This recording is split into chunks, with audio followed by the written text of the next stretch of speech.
Kalau kita boleh mengambil inspirasi dari Paus Fransiskus, kita mengupayakan kekudusan, hidup menjadi orang yang kudus. Dan tidak hanya, Paus Fransiskus mengatakan, tidak hanya diri kita sendiri yang masuk ke pintu itu, tetapi kita juga mengajak orang-orang yang lain, yang berkehendak baik, sama seperti kita, masuk bersama ke pintu itu. Sehingga apa? Sehingga keselamatan dirasakan oleh siapapun. Tidak hanya kita, tetapi orang-orang yang bersama dengan kita ajak untuk masuk pintu itu. Maka marilah kita pada sore hari ini kita mohon rahmat keberanian, berbalik kepada Allah, menyadari diri di hadapan Allah betapa kecilnya kita, dan kita mau mengubah cara-cara kita untuk mengupayakan masuk ke dalam kebahagiaan itu. Bukan lagi saling sikut, bukan lagi saling jegal, bukan lagi saling berebut, tetapi bersama-sama mengupayakan dengan kerendah hatian kita. Kita hening senak, kita mohonkan rahmat itu untuk diri kita, keluarga kita, dan orang-orang yang bersama dengan kita. Ku gembira kau berkata, mari hadap Tuhanmu. Selangkah hatiku bawa ke gerbang Yerusalem. Wahai kawan, bergegaslah, rintis jalan ke surga. Sendengkanlah telingamu ya Tuhan, dan dengarkanlah aku. Selamatkanlah hamba-Mu yang berharap kepadamu.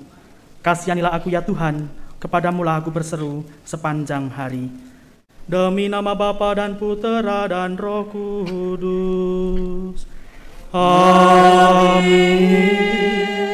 Kasih karunia dan damai sejahtera dari Allah Bapa dan dari Putranya Tuhan kita Yesus Kristus senantiasa bersamamu dan bersama rohmu.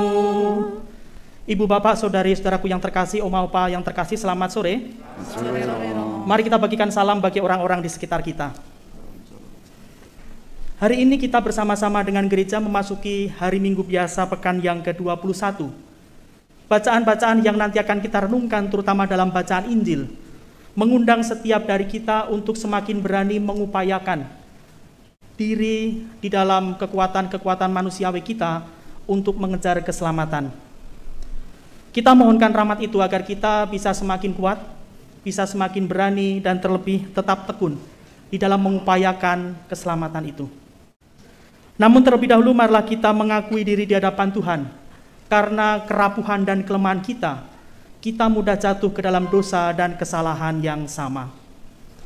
Saya mengaku kepada Allah yang Maha Kuasa dan kepada saudara sekalian bahwa saya telah berdosa dengan pikiran dan perkataan, dengan perbuatan dan kelalaian.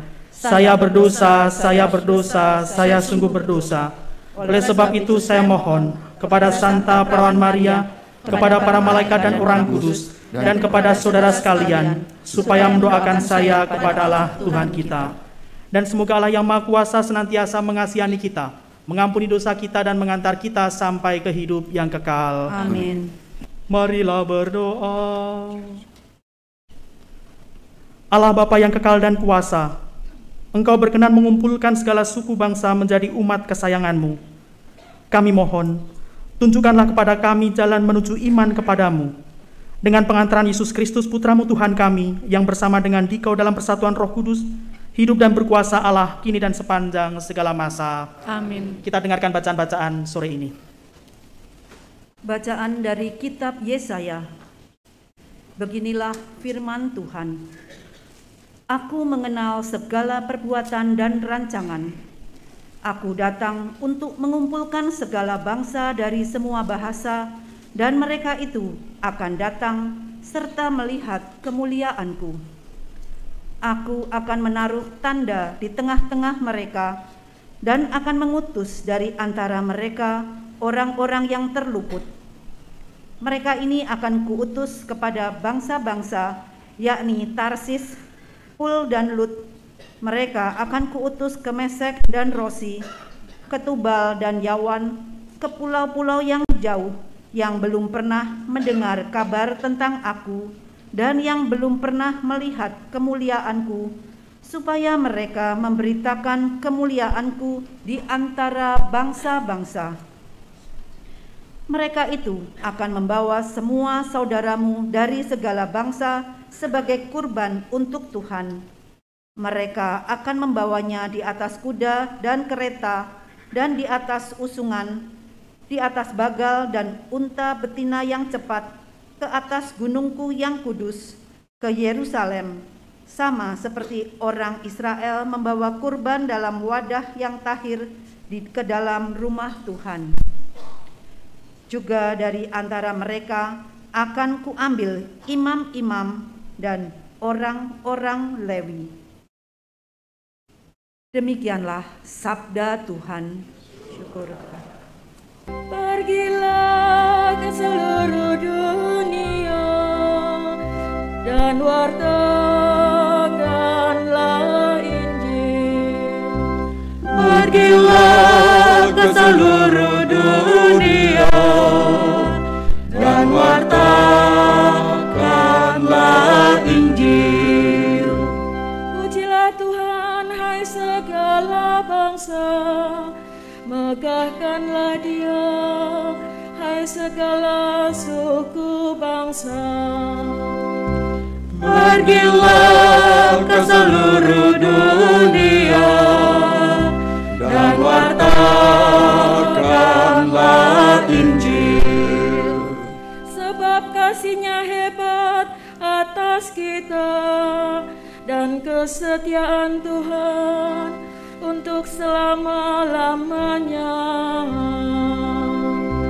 Pergilah ke seluruh dunia dan wartakanlah Injil. Bacaan dari surat kepada orang Ibrani. Saudara-saudara, janganlah kamu lupa akan nasihat yang berbicara kepada kamu seperti kepada anak-anak. Hai anakku, janganlah meremehkan didikan Tuhan, dan janganlah putus asa apabila engkau diperingatkan olehnya, karena Tuhan menghajar orang yang dikasihinya, dan Ia menyesah orang yang diakuinya sebagai anak. Jika kamu menerima hajaran, maka di situ Allah memperlakukan kamu seperti anak. Di manakah ada anak yang tidak dihajar oleh ayahnya? Memang tiap-tiap ganjaran pada waktu diberikan tidak mendatangkan sukacita, tetapi duka cita. Namun kemudian Ia menghasilkan buah kebenaran yang memberikan damai kepada mereka yang dilatih olehnya. Sebab itu, kuatkanlah tangan yang lemah dan lutut yang goyah, dan luruskanlah jalan bagi kakimu, sehingga yang pincang jangan terpelecok, tetapi menjadi sembuh. Demikianlah sabda Tuhan. Syukur kepada Allah. Haleluya, haleluya, haleluya. Haleluya, haleluya, haleluya. Akulah jalan kebenaran dan hidup, sabda Tuhan. Tidak seorang pun dapat datang kepada Bapa kalau tidak melalui aku. Haleluya, haleluya, haleluya, haleluya, haleluya, haleluya. Tuhan sertamu dan sertamu juga. Inilah Injil Yesus Kristus menurut Lukas. Dimuliakanlah Tuhan. Dalam perjalanannya ke Yerusalem, Yesus berkeliling dari kota ke kota dan dari desa ke desa sambil mengajar. Maka bertanyalah orang kepadanya, "Tuan, sedikit sajakah orang yang diselamatkan?" Jawab Yesus kepada orang-orang di situ, Berjuanglah untuk masuk melalui pintu yang sempit itu. Sebab aku berkata kepadamu, banyak orang akan berusaha untuk masuk tetapi tidak akan dapat. Jika tuan rumah telah bangkit dan menutup pintu, kamu akan berdiri di luar dan mengetuk-ngetuk pintu sambil berkata, Tuan, bukakan kami pintu. Tetapi ia akan berkata, aku tidak tahu dari mana kamu datang. Maka kamu akan berkata, kami telah makan dan minum di hadapanmu, dan engkau telah mengajar di jalan-jalan kota kami.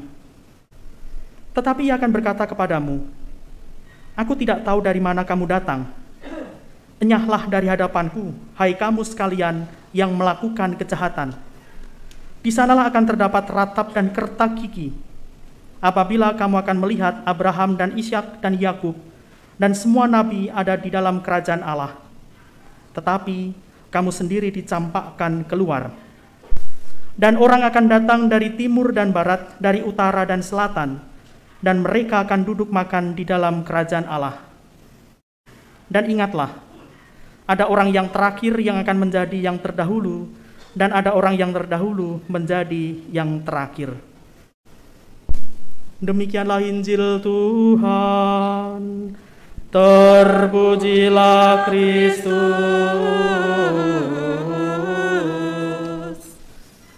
Saya pernah mendapat cerita dari ibu saya. Konon, di tempat kami tinggal, di depan setiap rumah di sepanjang jalan di lingkungan kami tinggal itu, ditempatkan sebuah gentong tanah liat yang cukup besar, yang berisi air bersih. Dan di situ tentu setiap gentong ada tutupnya. Dan di atas tutup gentong itu tersedia gayung dari batok kelapa. Dan kita mengenal dengan nama siwur. Kadang-kadang siwur ini digunakan untuk main jalangkung. Dan siapa saja yang lewat depan rumah dan kebetulan melihat gentong yang berisi air itu, boleh mengambil air itu untuk diminum atau untuk membersihkan tangan, kaki bila mau masuk rumah. Dan sebenarnya ada beberapa rumah yang cukup kuno di sekitar rumah tinggal kami, terutama kalau melihat dari model pintu.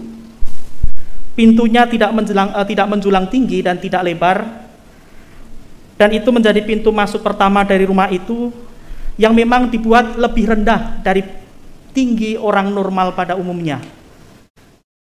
Konon katanya ketika orang masuk harus menunduk sebagai ungkapan hormat kepada pemilik rumah. Mungkin kita bisa melihat di rumah-rumah kuno Jawa atau bahkan di Bali itu masih ada seperti itu. Masuk ke rumah yang barangkali ada halamannya, pintu pertama itu biasanya pintunya kecil. Artinya apa? Dengan adanya pintu, bayangan kita itu selalu terarah kepada jalan masuk, atau penyekat, atau penutup, atau pemisah antara yang di luar dengan yang di dalam. Jadi adanya pintu itu kita bisa membayangkan seperti itu. Ada pemisahan seperti itu. Dan bacaan Injil pada sore hari ini yang kita dengar berbicara juga tentang pintu. Dikatakan bahwa sebenarnya di dalam kesadaran orang Yahudi waktu itu, pengalaman yang paling menyeramkan bagi mereka adalah ketika mereka merasa tertinggal di luar. Kalau misalnya kita mendengar dari teks-teks Injil yang lain, mereka tertinggal di luar pintu gerbang kota, atau mereka tertinggal atau tidak boleh masuk ke rumah. Itu adalah pengalaman yang paling menyeramkan bagi mereka. Karena apa? Karena dalam keadaan ini, ketika orang berada di luar pintu, sewaktu-waktu orang bisa dimangsa oleh penyamun atau oleh serigala. Ini kesadaran orang waktu itu. Sehingga tidak mengherankan kalau kemudian orang berupaya untuk masuk melalui pintu. Dan memang di luar pintu itu banyak bahaya.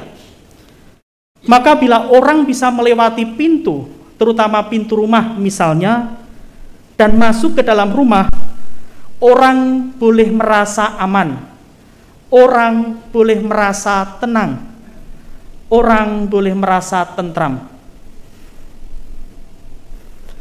Nah, dalam bacaan Injil mau diumpamakan seperti itu. Kalau orang mau menuju kepada keselamatan melalui pintu. Bayangannya orang Yahudi itu sangat sederhana. Kalau engkau mau menuju pada keselamatan melalui pintu, seperti yang setiap hari kamu lalui seperti itu. Dan Yesus lebih-lebih mengatakan, pintu yang seperti apa?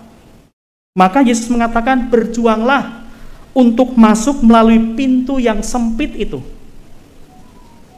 Saya tidak bisa membayangkan kalau saya masuk itu apakah bisa atau tidak melalui pintu yang sempit itu. Tetapi sekarang apa artinya bagi kita? Kalau Yesus mengatakan kalau kamu mau masuk kerajaan Allah, menikmati rasa aman itu, menikmati rasa tenang itu, masuklah melalui pintu sempit. Artinya apa? Ini adalah ajakan untuk semakin bertekun, belajar menerima betapa diri kita sendiri ini kecil di hadapan Allah. Kita bertekun ke arah sana. Dan kalau kita menyadari pertama-tama dari diri kita ini yang kecil, mau melalui pintu yang sempit atau pintu yang cukup lebar, pasti akan masuk. Tetapi yang diharapkan Yesus pertama-tama adalah menyadari diri dulu, bahwa diri kita ini adalah kecil. Memang kita sudah dibaptis. Mungkin dari ibu bapak di sini mengatakan, Romo, kami ini sudah dibaptis, kan kami sudah diselamatkan. Memang itu tidak keliru, tetapi tidak cukup. Artinya apa? Kita diundang untuk mengupayakan dari kemampuan manusiawi kita dengan bantuan rahmat pembaptisan kita untuk masuk pintu yang sempit itu. Misalnya apa? Setiap dari kita tentu ingin hidup bahagia. Setiap dari kita tentu ingin merasa aman. Tentu. Tetapi seringkali yang kemudian kita upayakan di dalam mencapai atau menuju sana, itu adalah dengan saling menyikut, dengan saling menjegal, dengan saling berebut tanpa aturan. Dan bahkan tidak segan-segan menghabisi nyawa orang. Padahal sebenarnya di dalam tradisi kerohanian kita telah dilatih, kita terus diundang untuk misalnya hidup askese atau bermati raga, atau hidup laku tapa. Untuk apa? Mengupayakan hidup yang rendah hati. Kalau dalam bahasa Paulus, Santo Paulus mengupayakan diri kita seperti Yesus yang mengosongkan dirinya. Jadi kita bisa membayangkan bahwa rumah yang mau kita tuju itu adalah rumah yang membahagiakan, rumah yang aman, rumah yang tenang, tetapi jalan yang kita upayakan seringkali seperti tadi itu. Saling sikut, saling jegal, saling berebut tanpa aturan. Dan sekarang melalui bacaan-bacaan yang kita renungkan dalam Ekaristi sore ini, terutama dalam bacaan Injil, ini menjadi kesempatan bagi kita sekarang untuk kemudian berbalik dan menyadari diri untuk menerima tawaran dari Yesus. Yakni apa? Bagaimana kita berjuang untuk memasuki pintu yang sempit itu. Bahkan kalau kita boleh mengambil inspirasi dari Paus Fransiskus, kita mengupayakan kekudusan. Hidup menjadi orang yang kudus. Dan tidak hanya, Paus Fransiskus mengatakan, tidak hanya diri kita sendiri yang masuk ke pintu itu, tetapi kita juga mengajak orang-orang yang lain yang berkehendak baik sama seperti kita masuk bersama ke pintu itu. Sehingga apa? Sehingga keselamatan dirasakan oleh siapapun. Tidak hanya kita, tetapi orang-orang yang bersama dengan kita ajak untuk masuk pintu itu. Maka marilah kita pada sore hari ini kita mohon rahmat keberanian, berbalik kepada Allah, menyadari diri di hadapan Allah betapa kecilnya kita, dan kita mau mengubah cara-cara kita untuk mengupayakan masuk ke dalam kebahagiaan itu. Bukan lagi saling sikut, bukan lagi saling jegal, bukan lagi saling berebut, tetapi bersama-sama mengupayakan dengan kerendah hatian kita. Kita hening senak, kita mohonkan rahmat itu untuk diri kita, keluarga kita, dan orang-orang yang bersama dengan kita. Marilah mewartakan misteri iman kita. Setiap kali kami makan roti ini dan minum dari piala ini, apa-Mu Tuhan kami wartakan hingga Engkau datang. Bumi penuh dengan buah karya-Mu ya Tuhan, Engkau menganugerahkan roti dari dalam tanah dan anggur yang menggembirakan hati manusia. Marilah berdoa. Allah Bapa yang kekal dan kuasa, kami bersyukur karena melalui Ekaristi ini kami telah Kau perkenankan mencicipi anugerah rezeki surgawi. Semoga kami dikuatkan dalam menapaki pesiaran hidup di dunia ini, dan kelak Kau perkenankan menikmati perjamuan surgawi bersama-Mu dengan pengantaran Kristus Tuhan kami. Amin. Ibu, Bapak, Saudari-saudari yang terkasih, saya mengucapkan terima kasih atas kehadiran kita semua di sini. Saya mengucapkan terima kasih juga yang berada di basement, terus yang berada di dalam kamera sana, saya mengucapkan terima kasih untuk ikut berdoa bersama dengan kita di sini. Saya mengucapkan terima kasih untuk seluruh petugas liturgi, Miss Dinar, Prodiakon, ini Prodiakon baru ini. Benar ya? Jos. Untuk lektris, kur, dan organis, terima kasih. Untuk tim Komsos dan seluruh petugas tata laksana serta tim taman yang senantiasa memberikan suasana bagi kita di sini, saya mengucapkan terima kasih. Dan waktunya masih sore, bisa kemudian menyiapkan untuk makan malam bersama dengan cucu-cucu. Selamat berakhir pekan bersama dengan keluarga, dengan cucu-cucu. Tuhan memberkati. Dan sekarang malah kita memberkat Tuhan untuk hidup kita dan keluarga kita. Tuhan sertamu dan sertamu juga. Semoga orang-orang yang kita doakan pada sore hari ini, orang-orang yang senantiasa membutuhkan perhatian kita, dan terlebih segala jeripayah yang akan kita upayakan hari ini sampai hari-hari ke depan, senantiasa mendapatkan berkat dari Allah yang Maha Kuasa, Bapa dan Putra dan Roh Kudus. Amin. Dengan demikian perayaan Ekaristi pada hari Minggu biasa pekan yang ke-21 ini sudah selesai. Syukur kepada Allah. Dan sekarang malah kita pergi membawa damai, sukacita, dan berkat bagi orang-orang di sekitar kita. Amin.